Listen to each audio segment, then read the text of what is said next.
All right, welcome on into the Detroit Lions News Podcast. I'm your host, Joe Chapman. We are going along until Tyler gets here. When he gets here, if he gets here, we will be going over Detroit Lions content. So if you have any comments, concerns about the Detroit Lions, let's answer them right here on the Detroit Lions News Podcast on Between the Whistles Detroit YouTube page. If you're new to the channel on YouTube, you could subscribe to Between the Whistles Detroit on YouTube, Between the Whistles Detroit. And if you're on Facebook, Detroit Lions News Podcast, and that's what you will go to. Thanks to the one viewer who has joined me so far as we talk about the Detroit Lions. Let's get into it. Yesterday, the Detroit Lions won just a shootout. 41-38. What a great game it was for the Detroit Lions. They absolutely just played their ass off. And when we look at the quarterback stats, when we look at the quarterback stats, you look at Justin Herbert and you look at Jared Goff. 23 for 33 for Jared Goff, 2 touchdowns, 122.4 quarterback rating. Justin Herbert, 27 for 40, 323, 4 touchdowns, and 1 reception. Total shootout from both teams. Just a total shootout. And when you talk about the two teams, I know a lot of people want to emphasize on Aaron Glenn. Why didn't Aaron Glenn, why wasn't the defense up to snuff? And just sometimes you have to say, when a game is like that, that sometimes you are a product of your circumstance. In totality, with the Detroit Lions, they are a product of their circumstance when they are in a shootout.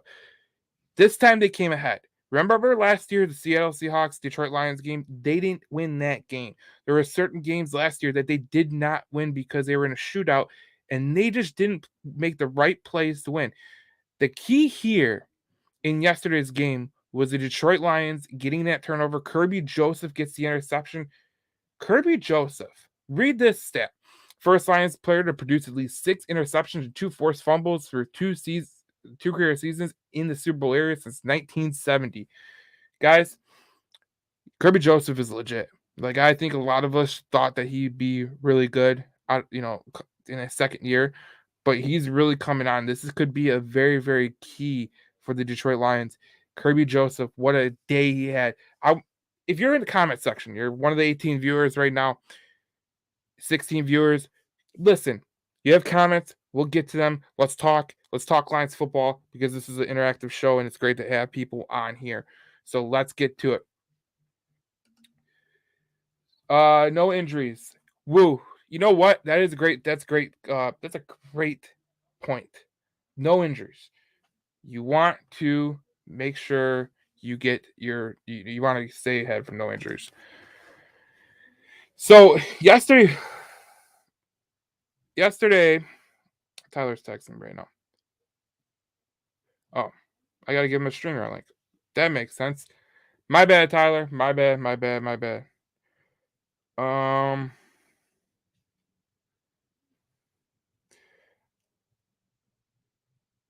Hold on. Let me get this link to.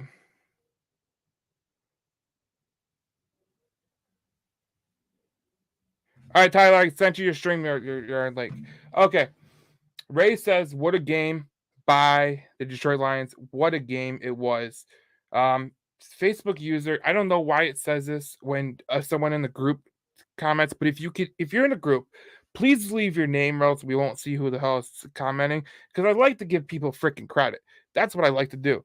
So, where's my StreamYard link, bro? That has to be Tyler. Has to be Tyler. And here's Tyler.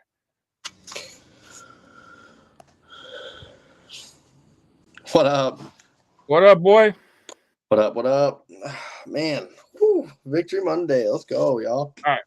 Need a damn haircut.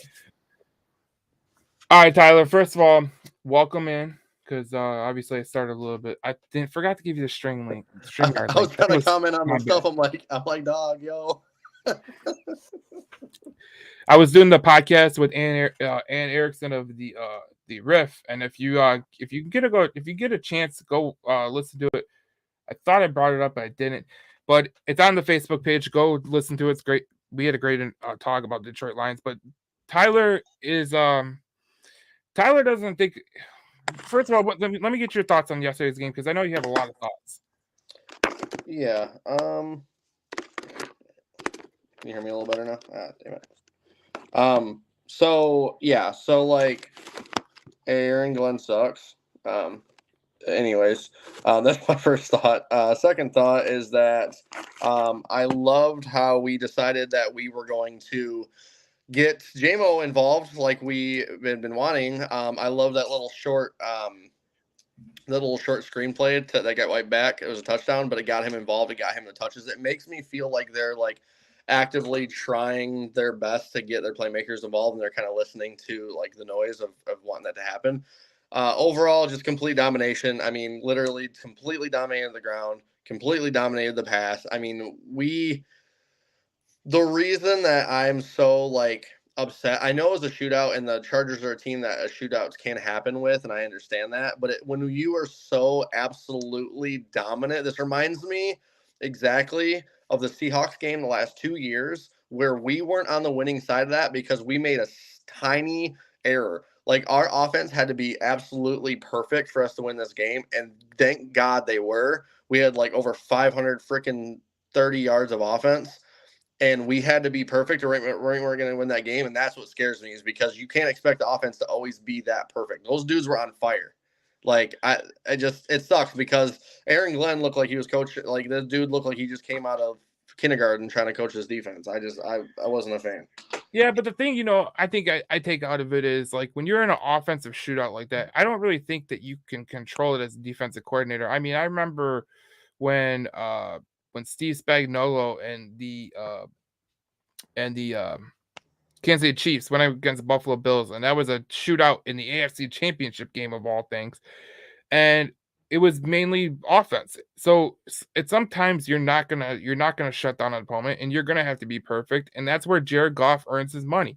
You know, it's kind of like this. I think a lot of people who are Jared Goff detractors, I think they got a good glimpse of what Jared Goff can offer. No, He can match a guy like Justin Herbert. He can match guys like that. He's done it before. He did it yesterday, and that was a great game by the Lions. But you know what? You're right. I said it earlier in the podcast. I said this game did remind you of the Seattle game of last year, the Miami game of last year, where you didn't come up on the winning side of the equation. But this time around, you made the plays necessary to win the game, and the Kirby Joseph interception, that was crucial oh in yeah, in them winning. So when you do go through those shootouts, sometimes you have to get an interception. The team that goes, doesn't turn over the ball is probably going to win. Usually that's the case, but I just the thing that's weird is like I don't think Aaron Glenn is too stupid to be a good coordinator. I don't no, think that he lacks understanding of the game. I don't think he lacks experience. I don't think he like some guys. It's like Brandon Staley. That guy's just stupid, right? Like right. there's coaches that are just like, wow, you are just not smart at football.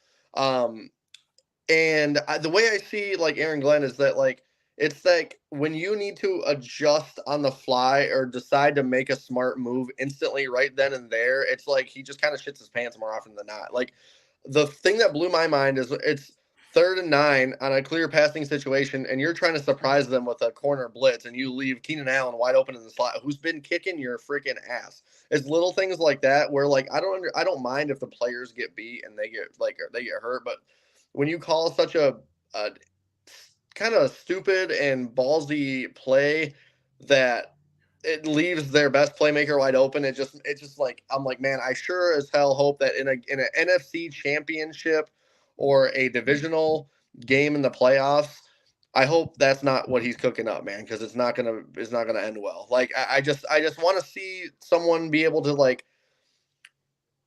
make play calls that I guess make sense. And it just seems more often than not, he just decides when he wants to be aggressive, and it's just in the oddest ways, like running zero high safety blitzes or running cornerback blitzes when we're on obvious passing long, like 3rd and longs and shit. It's just there's something that's missing, and I hope he sees that, because this is one he kind of got lucky on and got away from, because they were literally tearing us up scheme wise against like their passing offense was just shredding us to fucking Well, pieces.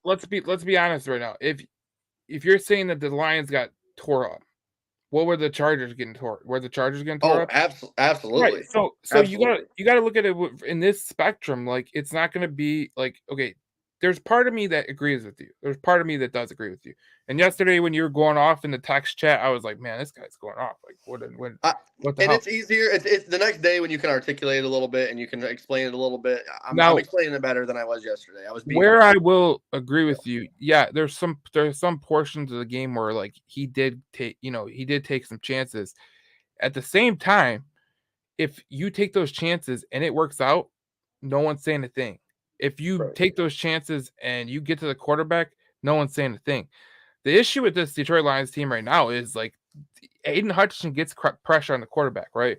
But no one else gets pressure on the quarterback. That's the main thing that I worry about with this team is like, can you get pressure from your front offensive line? I mean, front defensive line. It, and that just shows we need another damn edge rusher, dude. That honestly pisses me off even more because who had a good game on Sunday? Chase freaking Young. Yep. And it's like I know that Brad has been awesome at evaluating talent and he's doing this the right way and he's building it the right way, but it's like it just always seems like they're like we can never do the obvious and cool thing because we want to build this culture and we want to have this grit. And it's like, man, Howie freaking Roseman or John Lynch is never afraid to stack up when it's time to stack up. And like Yeah, but a guy like Chase Young, man, would have really helped out yesterday. I was along the lines of you should have traded for someone, right? I was a parent. People clown me over, and I really don't care because I say things that I could either take back or I could walk back because Or sometimes you change your you opinion, double down on it and say screw it. or sometimes you change your opinion. But when I look at the Lions, like someone brought this to my attention, I do like this example. Would you take 1 year of Chase Young, or would you take, let's say you go in the draft and you draft a stud in the second round who's an edge rusher for the next 4 years? That's the thing you got to wait. And I think that's what Brad Holmes weighed. And then you hear stuff about Chase Young in Washington, how he was kind of freelancing, doing things that he wasn't supposed to do, looking for the splash plays. I just think sometimes you got to look at it like Dan Campbell said, they got to be the right scheme, the right fit, the right pick, the right price. And Right. when I look at that, I go, okay, well, that's what happens. Like sometimes you don't think this guy can match you in the locker room, and you'd kind of like say, okay, we don't think he's that Well, great. and I wanted Montez Sweat big time, but then I seen what the Bears gave him, and I'm like, never mind, it's fine. Well, I mean, the contract that Chicago Bears gave Montez Sweat, I was at the first, I was like, why didn't we get Montez Sweat? I would have gave him a first round pick. But then they paid him, and I was like, and you're like, all right, I'm walking it back now. oh man, they give like 100 mil over 4 years, man. Like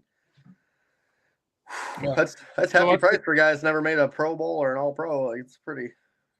So here's the thing. Let's get to some comments in the comment section. Yeah, So definitely. Darcy says no sacks allowed. Now you spelled allowed, loud, like raise the roof. Darcy, come on. But yeah, that's another thing. The offensive line is absolutely freaking. They absolutely made that game special because what they did was they protected Jared Goff to get the passes off. He didn't get hit. I think he got hit twice, but Jared Goff said he didn't get hit at once. So that offensive line did their freaking job. Well, I'm not a huge fan of I'm not a huge fan of some of our other competing podcasters, but Neil Rule on freaking Woodward today was talking about how like Penei Sewell may be the best offensive lineman in football, and I found it hard to argue with him. That dude is an absolute animal. I credit to Neil for bringing that point up because when you think about it, man, there's not many more men I would rather have on my offensive line than Penei Sewell, and that dude is absolutely mauling people yesterday. It was nuts. Like that was impressive. Our line as a whole unit looks great, but Penei Sewell at 23 years old is absolutely insane. That dude is a menace. I thought it had the graphic up, but there was a graphic where it had Penei Sewell stats, and it was all top notch. And you can't say that you disagree with what Neil Rule said because the one thing I do like about Neil is he does say things that are he's realistic. A dog. And the one thing I will agree with him is if Penei Sewell plays the way he's playing, you're gonna break the bank for this kid because he is absolutely playing out of his mind. And I just like the way this whole offensive line's playing. And the guy that's an unsung hero in this whole situation is Graham Glasgow. I Facts, bro. think Graham Glasgow has been the most underrated pick out of anybody. No, he was a great addition to coming back. Frank Ragnow, you can just tell when Frank's on the line and he's not. Like, his presence is just so, like, I mean, that's the reason he's one of the highest paid centers in the league. Taylor Decker is a tough SOB, and he is Detroit now. I mean, he's like, I love Taylor Decker. I mean, he's a dog. He's gotten a lot better over the years. But I still am a strong component of, like, if we needed to shed room and we needed to, like, somehow keep this line mostly together, but we needed to let someone go. Like, I think that we are such a plug and play line that we're doing so well. We can probably afford to expend a couple of those guys, man, like Vaitai and Decker. We don't necessarily need them. As long as you got Frank and you got a good depth piece like Graham Glasgow and you got Penei Sewell, like, you are set up to be a top 10 line every single year. Like, those are cornerstones. No, I wish someone would have left their name, but they said I'm on 75. Decker clears 3 dudes, and that's what I'm trying to say. If there's one person you got to take away from this line, I know the person you got to take away. He's up for a contract this year. Yeah, Jonah. Yeah, and the only reason and like I said, I love Taylor Decker. The only mind I'm thinking is, like, cap space, because this dude eats up 20 mil. You know, so no, Taylor Decker's a great lineman. I'm hoping that he takes a hometown discount on his next contract because he will be older, but we'll see. If you could take a little bit of a restructure and then he restructures his deal, that would be ideal. Absolutely. Someone, again, if you're going to be in the Facebook group, the One Pride group, please leave your name so we can give you credit, because this guy, Facebook user, they gave Montez Sweat, Khalil Mack's money. Kenna. Now this is something that Tyler is going to take pride in, because this is his boy. J-Mo had some key blocks on that run as well. Yeah, no, J-Mo had some. He's a very, very underrated run blocker. He's amazing in the run block. Like I said, I love the fact that we were able to try to get him involved early, and I need to see more of that. He played a lot more snaps than he's used to. And I actually like how the offense looked with him in it. I mean, he only had 2 targets and 2 catches for 18 yards. He had a touchdown called back, and he had 2 really, really nice run blocks. One was huge on that David Montgomery 75-yard touchdown. And I like how J-Mo fit in. If we, depending on how contracts goes, I kind of view Donovan Peoples-Jones as, like, kind of taking over Josh Reynolds' spot. Right. So if we can get J-Mo up to speed and we can get a receiving core of DPJ, Amon-Ra, and J-Mo and Laporta and Gibbs out of the backfield, and we're all on all cylinders, you thought our offense is freaking scary now, man. Like, it can still go to another level. Yeah. So I'm loving this, man. And I some people were like, DPJ is a, you know, and I see the point how it can be kind of an insurance for J-Mo in case J-Mo just totally busts out. But I mean, I see DPJ as more of that X receiver that we were missing. If J-Mo can become what we think he's going to become, this offense could take another step in the right direction, because I look at J-Mo, and I know a lot of people, they keep saying that we, like that one idiot on the page, well, you can't talk about J-Mo because you are always hating on him. Listen, if he does good things, I'll say good things. If he does bad things, I'll say bad things. That's just the way it is. It's the one-stop shop. You can't get it all you want. So with the J-Mo situation, I hope he's good, because if he's good, that opens up so much of the other parts of the field because of his speed and his obviously when you have a guy that speedy and that fast, teams are going to have to like look at him and go, okay, we're going to put a safety over top, because if this guy gets beat, there's no way he's keeping up with him. So we got to put a safety over top so that he doesn't get, loose out in the open field. And then you know what that opens up? Amon-Ra, Josh Reynolds, Khalif Raymond, Sam Laporta, Jameer Gibbs coming out of the backfield. I mean, you got so much talent back there that if Jameson is good, holy crap, this offense would be. And I love the fact that, like, there's, like, a lot of the, like, greats are coming out and saying, like, look, like Herman Moore was like, look, man, I know what it's like to not have confidence. deal with some early drop issues, not really be like confident in yourself. He's like, you know what they did for me? They got me the ball early and often, and they set plays for me, screens, end arounds. They got the ball in my hands, and that raised my confidence. Calvin Johnson offered to mentor JMO. I mean, so that like these high level guys in our organization that are, I mean, those are two of the top three receivers in probably Lions history, and they're saying these things about him. Like there's something there, like that's evident. It's just, can we get that confidence from him, and can we unlock that next level from him, and not, maybe not can we, but when can we, like when is this going to happen? I don't know if we'll see like a true like JMO breakout soon, but I hope we do. But like it's something you got to be able to see piece by piece, and you got to be able to see the progress and see the progression and see the confidence rise and build. But I mean, I just it's got to happen. It's got to work out. So this was the graphic I was talking about. Lions PR posted this on their Twitter. I mean their X, whatever the hell you call it nowadays. Twitter, X, whatever. They said per PFF among all NFL tackles with 250 plus blocking snaps this season, Penei Sewell ranks first in pressures allowed with 5th, tied first in sacks allowed with 0, tied first in quarterback hurries allowed 4, and tied 4th in quarterback hits allowed 1. That's elite numbers right there. So going back to your point about what Neil said on Woodward Sports, he's right, because if Penei Sewell is putting up that kind of numbers, you're not, that's elite territory right there. Dude, we've got the future like best offensive tackle in general in the NFL for the next 12 years. Like we've got to keep this guy locked up. I feel like there's a lot of pieces on this Lions offense, not just on the Lions offense, but around the team. And this is a credit to Brad Holmes. Sam Laporta might be the best tight end in a couple of years. Penei Sewell might be the best tackle in a couple of years. Right now, he pretty much is. He could, yeah. Right now, you could say he is. But if you look towards the future, you could look at Amon-Ra St. Brown. He's starting to trend towards elite, because if you look at this, this is top of the 21 draft class career reception. I'm tired of people around the nation and the league saying that Amon-Ra is not like a top 10 or a fringe top 10. Like this dude is like a top 5 guy. 260 receptions. The second closest is 23 away with Jamar Chase. I don't care who you are. If you're in the same category as Jamar Chase was a key wide receiver out there. Don't give me Jalen Waddle and don't give me Devontae Smith, because if Devontae Smith didn't have A.J. Brown, I question if he would be as good of a receiver as he is. Because A.J. Brown takes so much of the coverage away.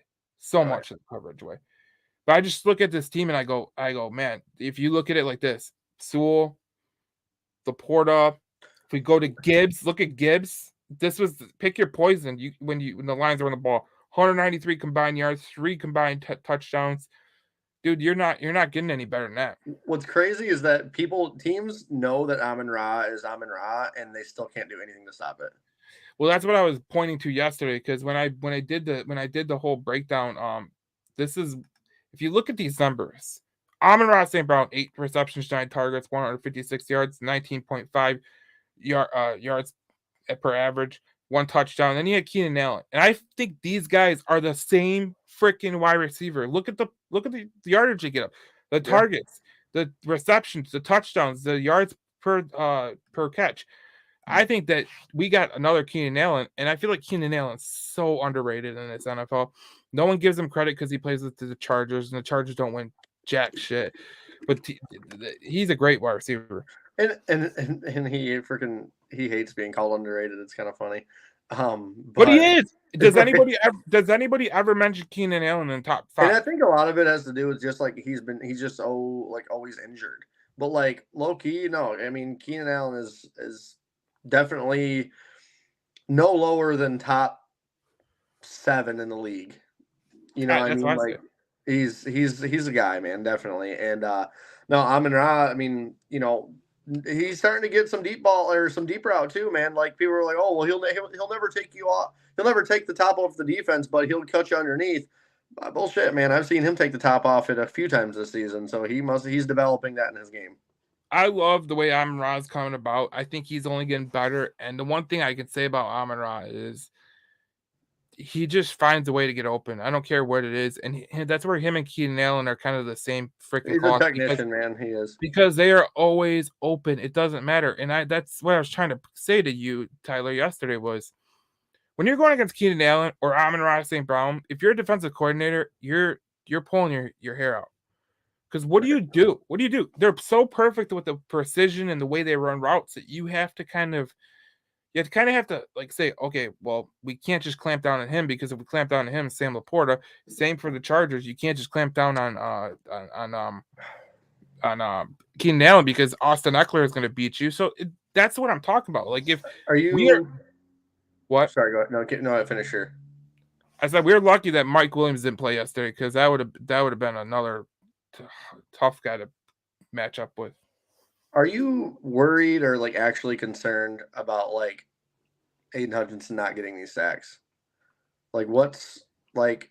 Is it? I mean, our defensive line as a whole, it's like we get pressure, but we don't get to the quarterback, and it's like I don't know. This was supposed to be a part of our team that was supposed to be kind of restored and revamped and rebuilt, and they kind of regressed a lot from last year. It tells me one of two things. One, James Houston is more important to us than I thought, and two, we just don't have the talent and depth to let our stars like Aiden actually shine. Like I'm kind of concerned about this D line, dude. We kind of look like shit.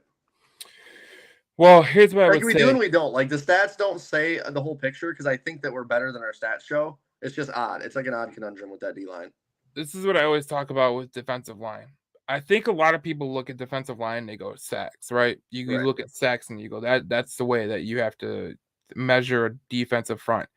And I just don't think about it, like because I think about that one pass that Justin Herbert had to make on like a sidearm throw that ended up in the turf because Aiden Hutchinson was pressuring him. Yeah. I think pressure is more important. I think that the Lions they're at the top of the league in pressures. They're not getting home, but they're getting pressure. And eventually, there's going to be games where you get home all the time. Right. They had that 7-sack game against freaking the Raiders, which the Raiders that's not nothing to run right home about. But you had against the Atlanta Falcons, and you did it against Tampa Bay, and you're doing it. The problem is it's hard to replicate. You're not always going to get home. And the one thing I will say about what you just said is Aiden Hutchinson going into next year, you need to get him a defensive end that helps him out. Yeah. I think too much of the game plan going into the season was to see what Romeo Okwara had and Julian Okwara and Charles Harris. Were they going to be healthy? And the fact of the matter is they have not played great. So Right. you can't, it's Well, it's damn if hard you when one half of your line is dead. I mean, you know what I mean in production. Like the whole right side of our line is just shit. it's damn if you do it, damn if you don't. Because I understand what Brad Holmes is doing. He wanted to go, use other pieces to kind of make the team whole. I think he did count his chickens a little bit too much with the guys that he had coming back, like Charles Harris and Romeo Okwara, Julian Okwara, and James Houston getting hurt didn't help matters. But Right. the fact of the matter is they're not deep there. And the one player that I kind of hope that he turns the corner in the second half of the season is Josh Pascal. Because if he can turn the corner, that would be really key. I mean, there Yeah. was parts of the game where I saw him get some pressure, but the rest of it, like he just needs to get more pressure. He can't be, we talked about John Kaminsky last year as a guy that was going to be huge for this team. He hasn't been the same player. We just need more production from the guys that you expected a production from. But I think if I'm Brad Holmes, I look at this whole situation and I go, okay, this is what I need in the coming up in the off season. I don't really need. You could probably say their two biggest points of emphasis will be corner and defensive end Yeah. easily. Yeah.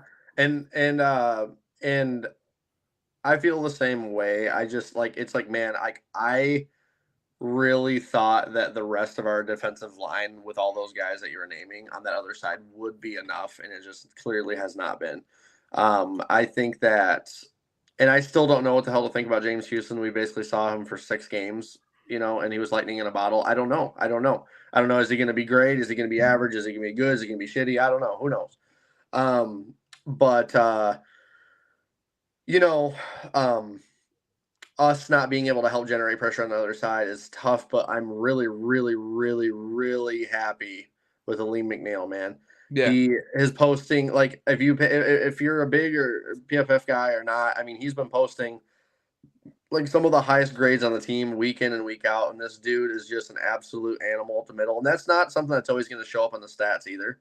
Like he's not like a big sack count guy, but Ali McNeil up the middle is just like that's a guy for us now. I mean, that is a staple.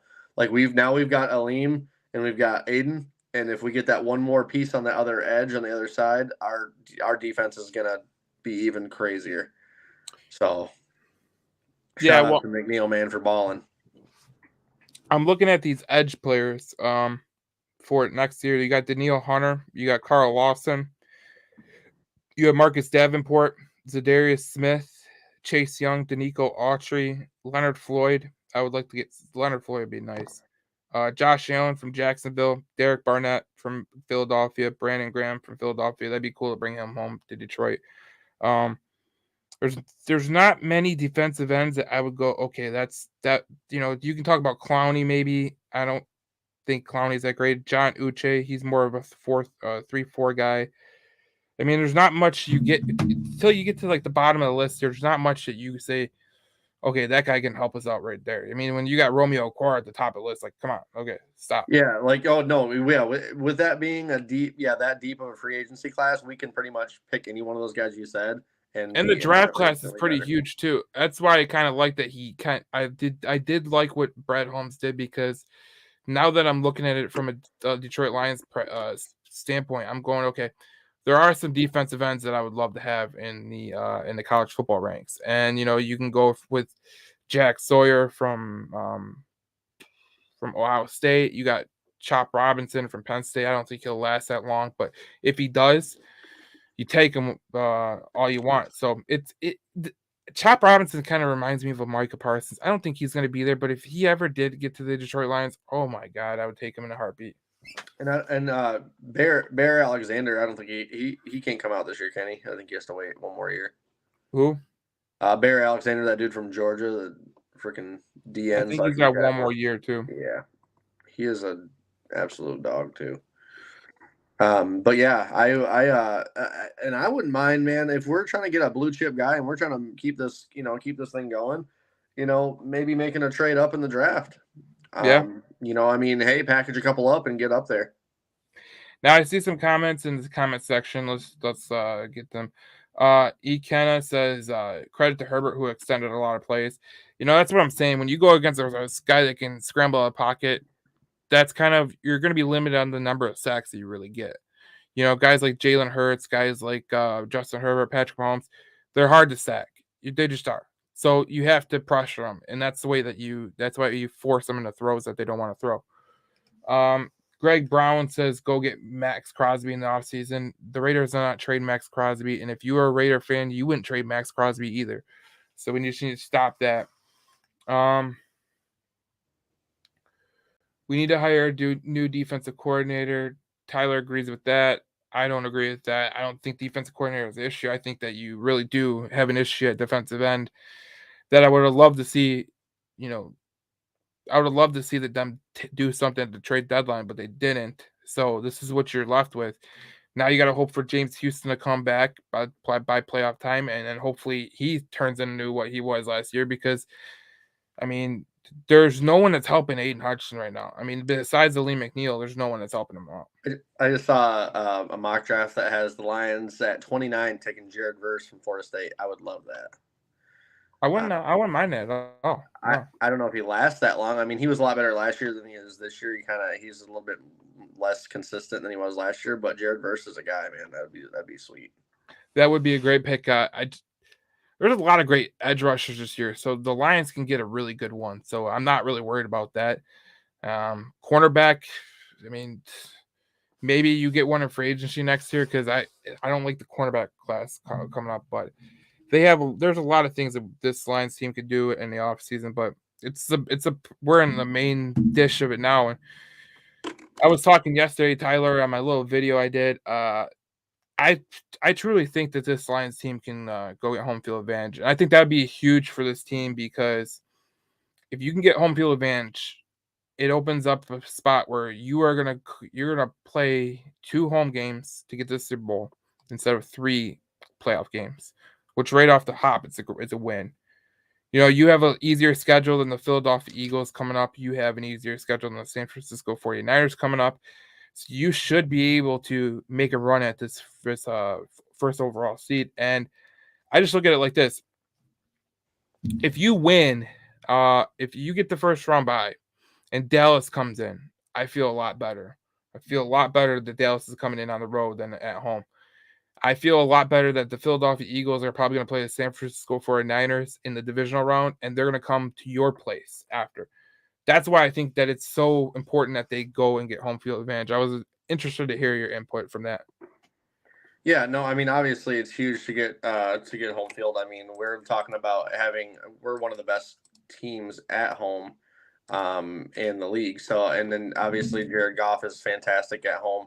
So I absolutely love that. I think that is absolutely a real possibility. I mean, we have guys that we've been kind of fighting for this our whole lives, and you have guys that are proven winners like Jared Goff on this team.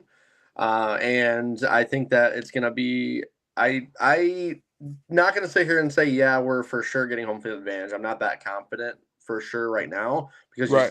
you still got the Eagles and you still got anything can happen at this point in the year. Like I'm confident, but I'm not overly cocky and saying like we for sure have it locked up. Like it's still definitely No, going to take I get what you're saying. Yeah. it's definitely going to still take some work, but no, man, I think that getting home field advantage. I mean, for obvious reasons, that's huge for our team. But like, I think the way we play at home versus, I mean, we've played a lot better on the road this year than we have in previous years. But like historically, with this group of guys and this team, like we play so much better significantly at home. And Detroit would love that, dude. It would mean so much for the city. It would mean so much for the fans. Like having home field advantage throughout the playoffs in Detroit, bro. That's something that no one has been able to fathom. No one in our lifetime. Even in the early '90s, I don't think they ever won the NFC or got home field advantage. Right. So, I mean, you're talking about something that hasn't happened since like our grandparents were, you know, watching the team as kids. I mean, it's crazy.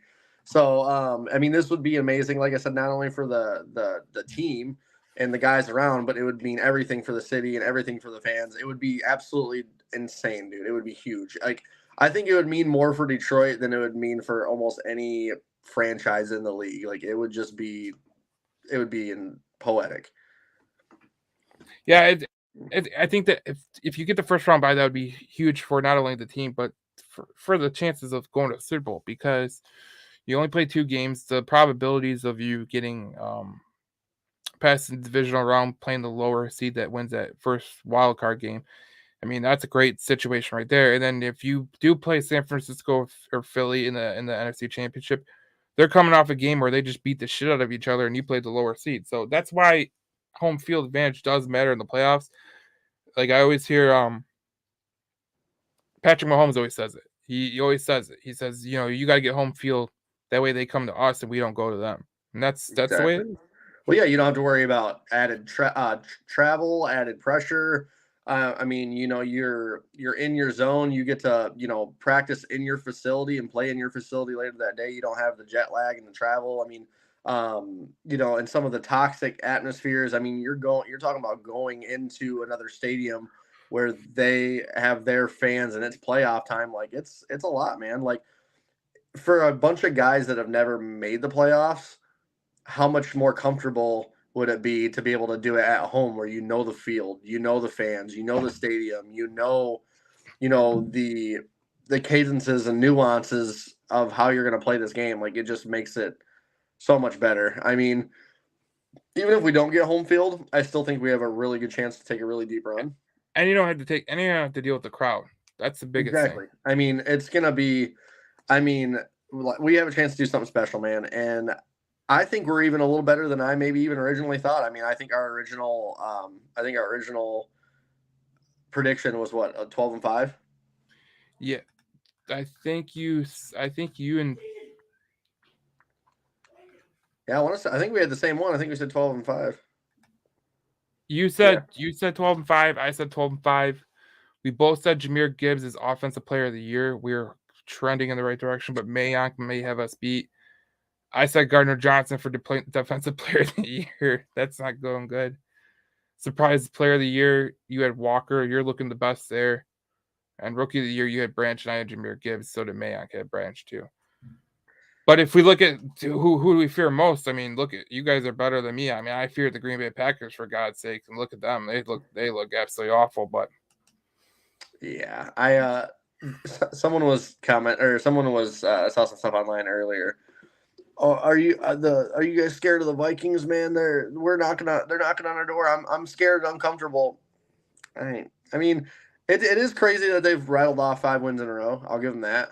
mhm. But I think we've separated ourselves enough. Now, if we say we had dropped another game and we were 6-3, they're 5-4, they're rolling, I might be like, oh shit, yeah. The fact that we have 2 games up on them and we're rolling ourselves, I'm not really worried.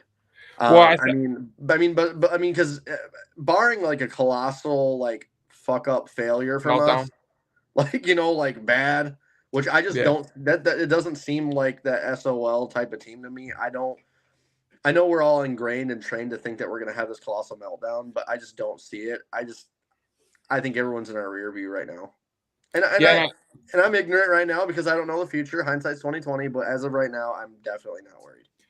The way I look at it is like I know Josh Dobbs because he played at Tennessee, and I do like to watch Tennessee, and I always know with Josh Dobbs that he has a couple great games where he looks like he can be unbeatable, and then he goes into Josh Dobbs bad mode, and when Josh Dobbs goes in bad mode, it's not good. I mean, it's like very not good. He did it at Tennessee. He did it with the Steelers when he played there.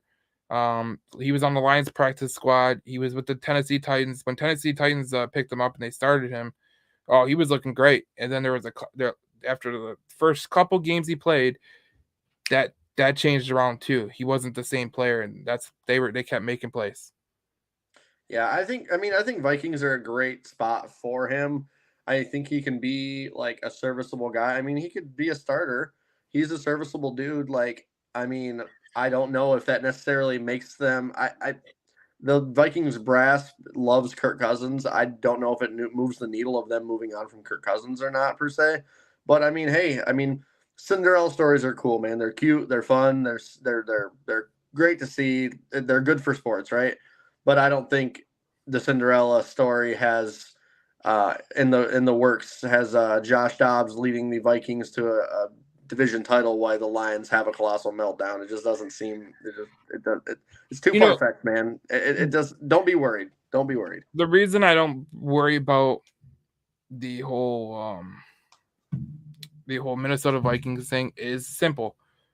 The Detroit Lions are 15-4 since week 9 of last season, okay?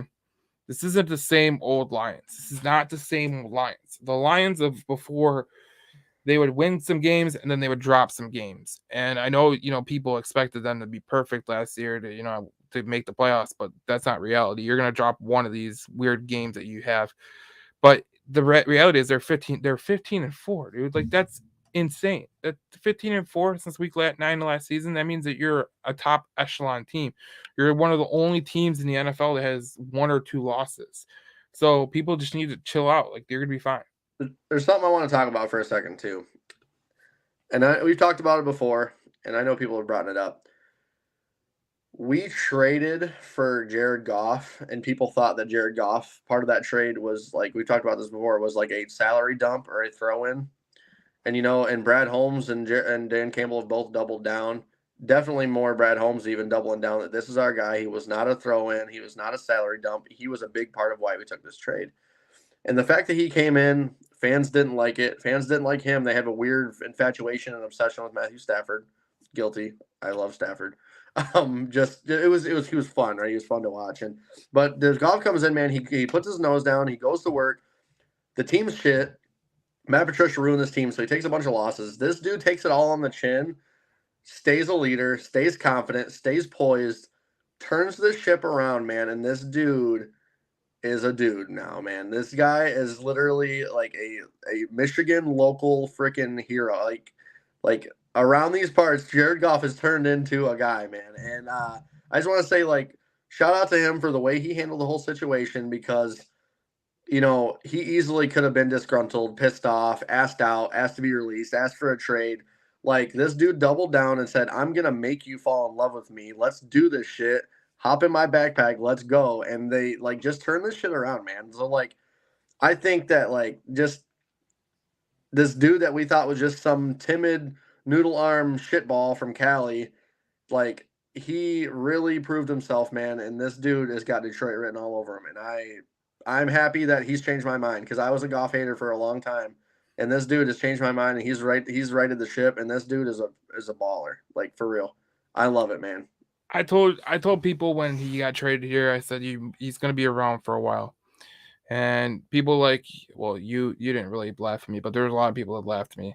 And I just felt like Jared Goff, when he has the right coach, he has the right people that believe in him, he could take the next step. And I feel like him getting traded to Detroit was the best thing for him because it Well, got him everyone out thought it of was the. a career ender. Well, that's where me and Ann Erickson of the Riff, we were talking about this today. How Jared Goff has came here and he's just been a leader. He's been a leader of the offense. He's been a leader of, like I told Ann, I was like, look, when you're a quarterback and you throw an interception, the one thing that a lot of quarterbacks do that gets them in a lot of trouble is they hide in a hole or they think about it too much. It's like a goalie that can't shake that he just gave up a goal, right? Eventually you're going to give up a goal. You're going to throw an interception. That's just a fact that matter. But what do you do after it? And every time that Jared Goff has thrown an interception this year, what has happened the the drive after? I would say more often than not, he's either scored a touchdown or gotten some points on the board. He scored all touchdowns. All That's touchdowns. awesome. Every freaking one of them. That's So when you awesome. talk about a quarterback, what do you want in your quarterback? You want resiliency. You want a guy that if he does something effed up, if he throws an interception that he knows he shouldn't have thrown, he comes back the next play, next drive, and he leads the team down the field. Doesn't matter how they lead the team down the field, they lead the team down the field. And if you look at it yesterday, there was a play where Dave Montgomery had that 75-yard touchdown run. That was an audible. That wasn't supposed to be the play. That's awesome. The reason that it was a play because Amon-Ra came up to Jared Goff and was like, "We're not in the right personnel." He's like, "Oh shit, we aren't." So he audibles it to that play, and what do you know? It's 75 yards. The little things as you do as a quarterback, that's what matters. And a lot of people talked about Stafford when he Well, was when here. the hell did Stafford ever audible or check anything, dude? That's what frustrated me about him and his career. It's like, dude, never was. Well, that's the checking thing plays. about a lot of quarterbacks. They get by on talent alone, right? Like, there's no denying what Matthew Stafford has. The talent is there, right? Oh yeah. Justin Herbert, the talent is there. There's just things that they don't do that championship quarterbacks do. We could say Tom Brady all we want, right? Tom Brady is the GOAT, right? But the thing about what made Tom Brady great is his sense of the game. He understood in the certain times of the game where he had to make a check at the line, an audible at the line. You were a Colts fan. You had a family full of Colts fans. What did Peyton Manning do all the time? Oh yeah. Check, Audibles check, all the check, time, man. audible, All audible, day. audible. Like that's what the good quarterbacks do. They figure out the defense and they make that check and they go, nope, we're gonna go into something else, and then boom, you get a 75-yard from Montgomery. Pat McAfee had made a joke on his show, and they talk about it. How Peyton Manning be like, "Oh, what?" Act like he couldn't hear you in the mic. "Oh, what? Oh, it's cutting out. I can't hear you." Even though he could hear the coach just fine. Yeah, we're not doing that. We're gonna do this. We got a Mike blitz coming. We got a safety down low. We're gonna check this, blah blah blah. Check that. Check hot route. And it's like that's understanding the game and seeing it from a different perspective. Having a high IQ. Jared Goff's biggest weapon is up here. Yeah. It really is. That's what makes Tom Brady great. I mean, Tom Brady did not have an arm like Patrick Mahomes. He did not have the athletic ability like Lamar Jackson or Mahomes, but what made him great was his smarts, the way that he played the game, the way that he thought the game out. That's the most important thing. I remember Scotty Bowman. This is going to hockey, but Scotty Bowman always told people that if the game was on the line, who would he go to? And he said Larry Murphy and Nick Lidstrom. Larry Murphy, like why would you go to Larry Murphy? Because he knows what he's doing at all times, and he's not going to make that mistake that is going to be a fatal flaw. And he's not going to, if he makes a mistake, he's not going to make the mistake of thinking it over and over again and then ruining his game. Yeah. No, absolutely, man. I mean, there's just guys you got to trust and believe in, and like I said, Jared Goff has done that for us, and um, without him, it would be very tough. I mean, we would not have turned it around like this. I mean, from what was being thought of as a place where careers go to die, Detroit was the place that resurrected and saved Jared Goff's career because Yeah. Sean McVay tried to do everything he could to like bury that guy. And that just kind of shows his true colors and shows what kind of a person he is. And so being back against the wall, hey, careers go here to die. Have fun, Detroit loser. We're going to freaking go win a chip. Jared Goff said, you know what? I could ask out. When my receivers when my receivers are liking posts about Lamar Jackson coming to Detroit, when fans are making posts about Lamar Jackson getting traded to Detroit, when people are not publicly expressing their love and affirmation and confidence in their Detroit, like even Dan Campbell threw him under the bus a few times the last couple seasons, since he got here a few times. He instead of taking that personal and saying I'm gonna ask out or screw you guys, he said, you know what? Duly noted. I'm gonna put that back here in the back of my mind, and I'm gonna make you eat shit, and I'm gonna make you eat your words, and I'm gonna go to work. And hey, not too many people are built like that, man. For real. I always thought he was kind of a little bit more of a soft kind of sissy Cali boy, just from sheer stereotypes alone. And no, this he's a different animal, man. He's got what it takes to be here, and I like how he's handled the whole situation. He's definitely been a guy for us. I'm looking at a Goff extension this offseason would mean big things for us, and I think it's Now gonna. I have Monday Night Countdown on my TV right now, and they're talking about the Lions right now. That's I mean, awesome. that just goes to show you what the Lions are to the NFL right now. Because the reality of the situation is this: we talked about Jared Goff, we talk about this team. It's all that comes from the head coach, and that aggressive mindset that he had yesterday of going for it on fourth down. You and Mayank, I think I don't know. I know there's a couple of people that I was talking to. They were like, "Oh my god, like why is he not taking the points?" And I was like, "For you take the points, crowd." He was +7. He could have been plus. If he would have took the 2 points, he would have been +6. But then that third one he went for it +7. He was +7 overall. So I know that his aggressiveness will win us more than lose us. It's just tough. Like punting instead of giving Riley Patterson an opportunity for a 54-yarder. Like that just shows we don't really have a kicker. no, Like I think what that shows you is this. I think he has more confidence in Jack Fox that he can flip the field. Now, if Jack Fox would have got him down at the 1 yard line or 2 yard line or something, and it ends up in a safety, that's a total win. That's kind of where you're looking at that special teams thing, and you're like, okay, if the special teams could just be good enough, they can get someone out there, that could be crucial. But like Jack Fox is a hell of a punter, so if I he still think doesn't, we're looking. I still think we're definitely looking for our kicker though. oh yeah, I think we're definitely looking for a kicker. But how many kickers are in the NFL? Like every team's struggling to find a kicker. I wish they wouldn't have let Prater go, man. To be honest with you. Well, that was Matt Patricia. He was pissed off that he was here, so it is. So E. Kenna from the YouTube says, I definitely thought Lions would draft a first round quarterback after Goff trade. I think everyone did.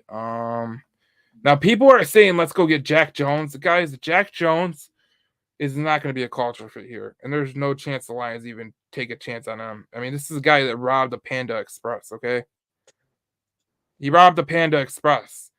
The next closest thing to robbing a Panda Express is robbing a freaking McDonald's, okay? Like, you are bottom of the barrel idiot. Like, what does Panda Express have? I love their orange chicken. I had it today, but Jesus Pete's, man. Jack Delicious Jones food. is Jack Jones is an idiot. Now I know this motherfucker over here, Tyler, loves the crab ragoons. I also like the crab ragoons too. Dude, Now, Neil says, "What's up, bro?" Goff, Robert says Goff needs to stay confident. Stafford and Goff are a lot like when you can see them and they aren't confident in the huddle. It shows when you're there yelling out plays and involved with confidence. He plays lights out. I don't think. I don't think. I don't think. I don't think Stafford and Goff are anything alike.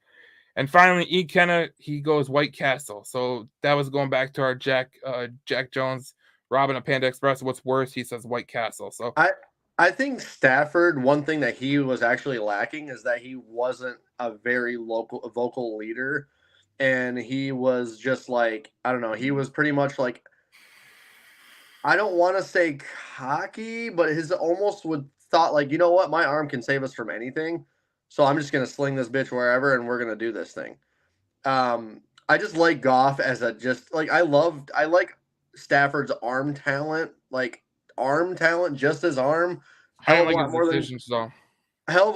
Goff's, but his decision making, his IQ, his leadership, like I think Goff is such an upgrade now that I look back on it.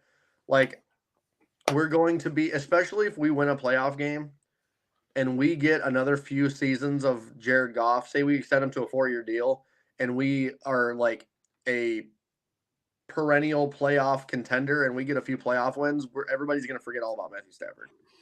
I love the people that, when Stafford was here, they were talking about quarterback wins. And then when Goff gets here and starts winning football games, they're like, no, we need a strong arm quarterback. We need a strong arm. I'm like, dude, can you make up your effing mind? So that is what it is. Yeah, Uh, I mean, dude, you could, be in a situation where, your dude just totally shits the bed. You could be the Giants. I mean, you could have Daniel Jones. That is true. Now, this is another thing I want to get to. This is St. Brown's last 7 games: 6 catches, 102; 9 catches, 102; 5 catches, 56 yards, touchdown; 12 catches, 124 yards, and a touchdown; 13 catches for 102 yards; 6 catches for 108 yards; 8 catches for 156 yards, and a touchdown. I mean, if this Hey, doesn't show, he had a touchdown last game. right, this was the Lions PR that tweeted this out too. Yeah, he had a So, touchdown last game. I think it was a rushing touchdown though, wasn't it? you could, yeah, it's a rushing touchdown, but that's just what Amon St. Brown is doing right there. This is offensively. So the Lions got 325 plus yards of total net yards in each of the first 9 games of the season for the first time in franchise history. And then we go to the last slide that I want to show. This is the only Lions rookies to produce 400 plus scrimmage yards and 4 TDs in a 3-game span. Look at that list: Barry Sanders, Billy Sims, and Jahmyr Gibbs. So, I mean, I don't know what you think, Tyler. I'm one of the people that, like I said, the Jahmyr Gibbs pick was good. It's proven out pretty damn good right now.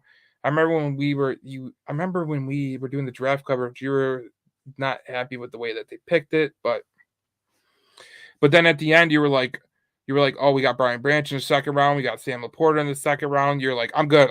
Yeah, if you just switched the order of it, people would have been like, "Oh my god, generational!" But like, it was a great draft. It was. great Now draft. I'm curious, what the hell are we gonna do with this next draft? I mean, like, there's gonna be we've known to grow and love all these guys. Like, it's gonna be to a point where some guys are just gonna leave, whether it's free agency, whether it's getting released, getting cut.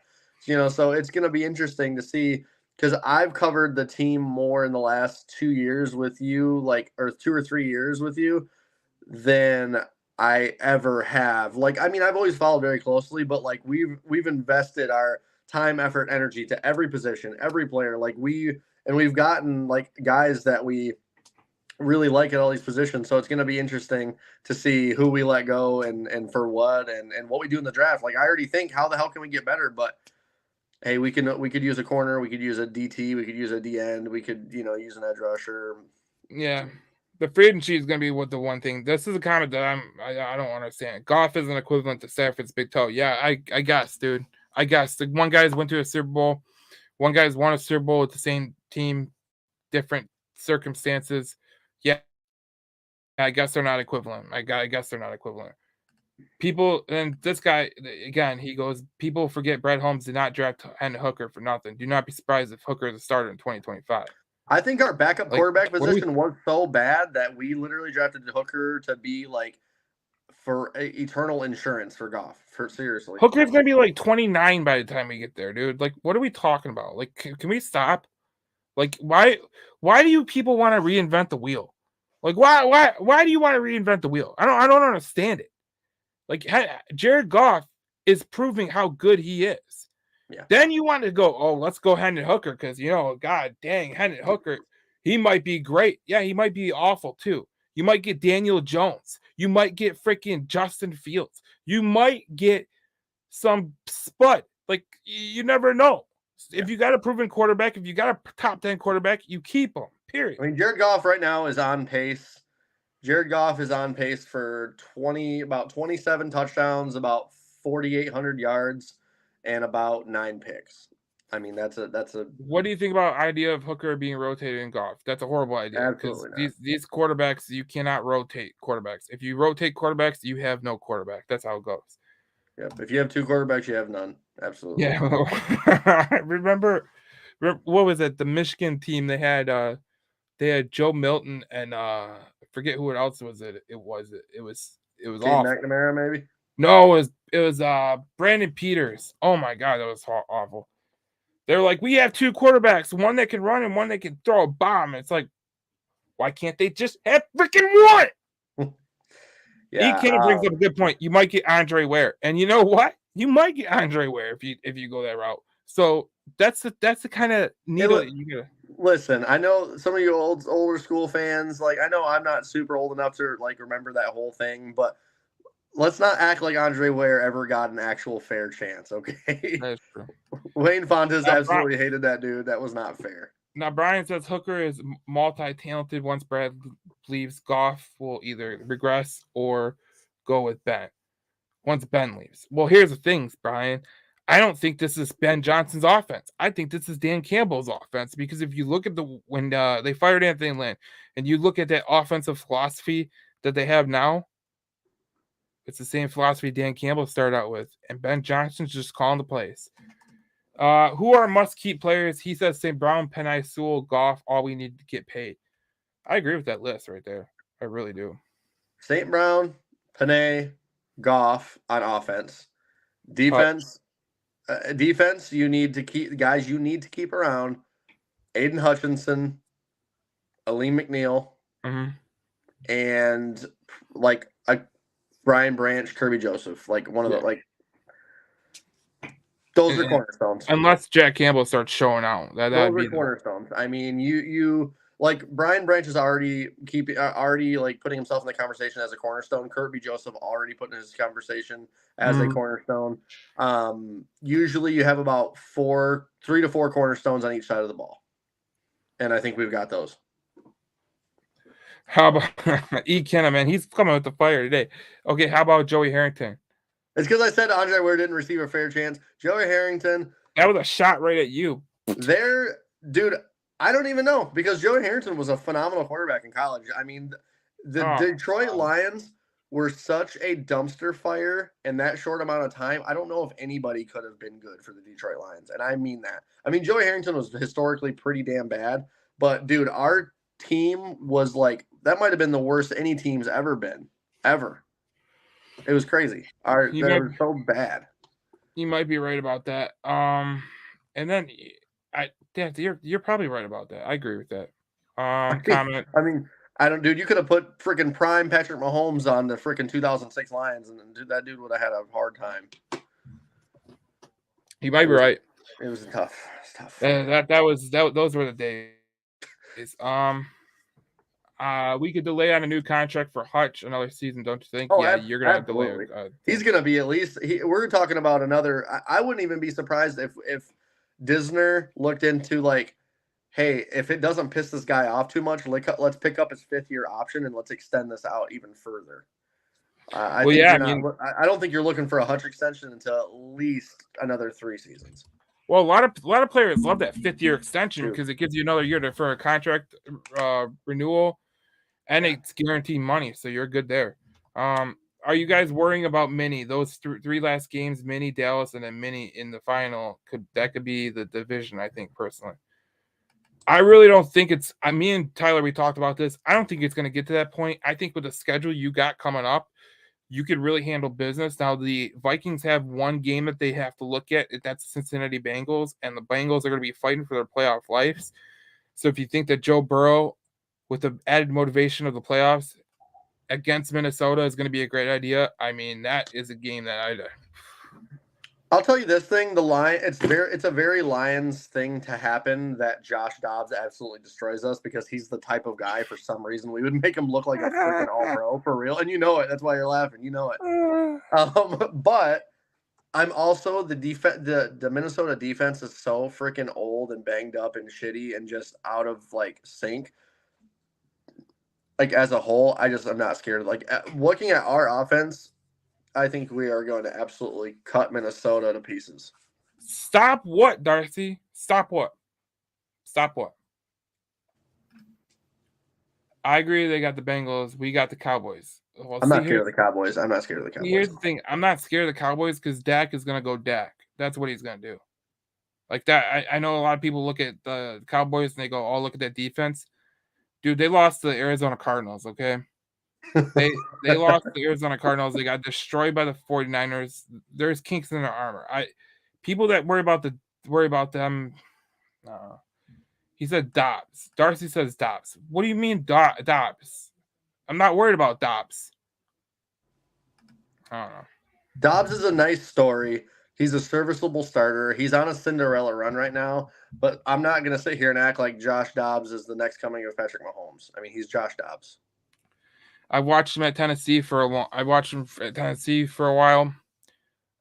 him have great games, and then I watched him have these games where he just blew his diaper, especially in critical games.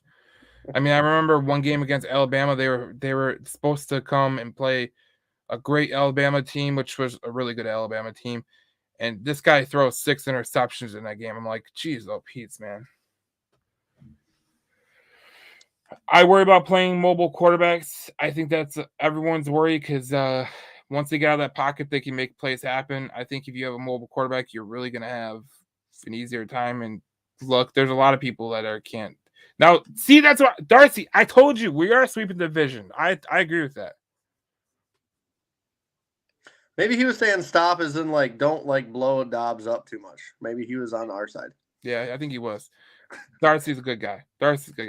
DC can't scheme against them. Yeah, they have trouble with the mobile quarterbacks, but a lot of people have trouble with mobile quarterbacks. I mean, that's why people have trouble with Jalen Hurts. That's why people have trouble with Patrick Mahomes. That's why. And then Robert says Dobbs will fizzle out. I agree with you, Robert. Dobbs will fizzle out. I really do. Like I said, that's the kind of guy he is. So, I'll put it this way: even if Dobbs doesn't fizzle out, I am literally so not scared of Minnesota's defense, not even a tiny tad bit. I'm not even worried about what they can do on offense.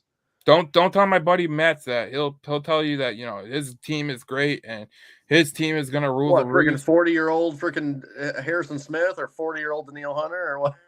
You know what? Matt just he always comes up with these new. I remember when he thought Sam Bradford was the GOAT.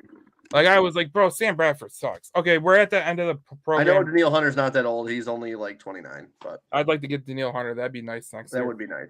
But now, but literally Harrison Smith's like 35. All right, Tyler, get to your final comments. So, because I think the main event's coming out at 7, so we can be done by 7. So yeah, no, man. I'll keep it short and swift. I mean, like I said before, we're keeping the high, we're riding this momentum, and I think that we need to elevate our sights. It's not just about, hey, can we win the division? Can we make the playoffs? It's okay. We need to elevate. How can we get home field advantage? How can we make a Super Bowl run? And I think that everybody on our team, the Lions that we're such great fans of, are also elevating their sights. They're also elevating where their mindset is, and I think that's huge.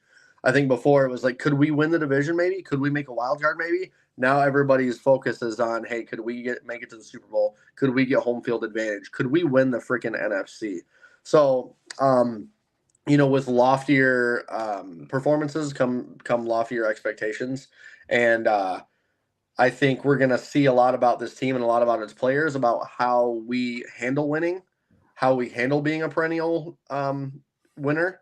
And if we can keep this up, man, if we have a good season, we make a deep run, and we can continue to do this over the next few years, it'll really show that our franchise is for real, and we're trying to make this turnaround. Like, I think Brad Holmes and Dan Campbell is building this out for sustainable long term success, and I'm excited to see it, man. So like I said, keep your sights high, keep your goals high, and I think that we're going to be playing for something real special at the end of the year, man. And hopefully we can lock up that NFC and we can get some home field games. All right. So my final thing is I think people need to stop worrying about the Minnesota Vikings. I really do. I know my friend Matt is gonna clown me. He's gonna say I'm a clown, but he's trying to tell me that the Cowboys are harder than the Cincinnati Bengals, and I just don't agree with him at all. Now here's the thing about the Detroit Lions. They're hitting their stride, and I think if they get healthy in this final stretch of the season, I think you're going to see a different team. I really do. I think if they can get James Houston back by maybe the Minnesota game, oh my God, that could be huge. Because that's his timetable return. Hopefully, no setbacks. But if you get to the playoffs and you get this first round bye, this home field advantage, this is huge. Like, this is absolutely huge. And if you're a Lions fan, you have to be thinking about the home field advantage, the first round bye, because if you get the first round bye, it's going to make it a lot easier on you. And I know people are, wonder why we didn't trade for anybody to trade that line. I really do think that Brad Holmes has this thing kind of censored out to where, next year is the year that he goes all in. I think he's going to make a big trade in the offseason. That's my opinion.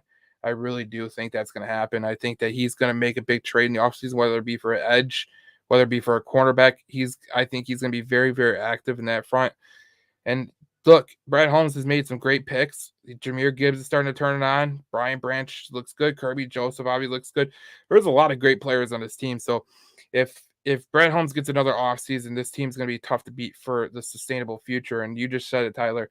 The sustained success. That's what you want. You don't want it to fizzle out like the Lions with Matthew Stafford did, where they had one great year and then they had two bad years, and they had one great year and then they had two bad years, and they were never really a favorite to win a Super Bowl, or they were never really a favorite to win the NFC because were flawed as hell. This team is more better than other teams than in years past, and you would have to go back to the 90s to actually look at a team that's close to this Lions team right now. So it's going to be fun down the stretch. We didn't do a podcast last week. We didn't do a podcast in the bye, but we're gonna get back into it because there were some things that were happening. So that's whatever. But we're gonna get back into the podcast. More videos coming, more everything coming. Tyler, thanks. It was a great show today. We had a lot of great conversation with the listeners, and we will see you guys in the next Detroit Lions News podcast. Maybe I don't know. Maybe. I don't know, whatever, Saturday, Friday, whatever, somewhere in there. We'll do something early, Yeah, man, I'm down. Maybe even a game day podcast, like 10 o'clock, 11 o'clock to lead you down there. So we'll see you guys in the next podcast. So subscribe, go to Between the Whistles Detroit YouTube page, subscribe there as well. Check out my interview with the Riff with Ann Erickson when we talked about the Lions and Super Bowl contention and everything. Great thing. And we'll see you guys in the next podcast. Enjoy the rest of the night. I know the main event's coming up next, so we just gotta go. But Tyler, it's been a great one, and we'll see you in the next one. Oh, down. What an ending.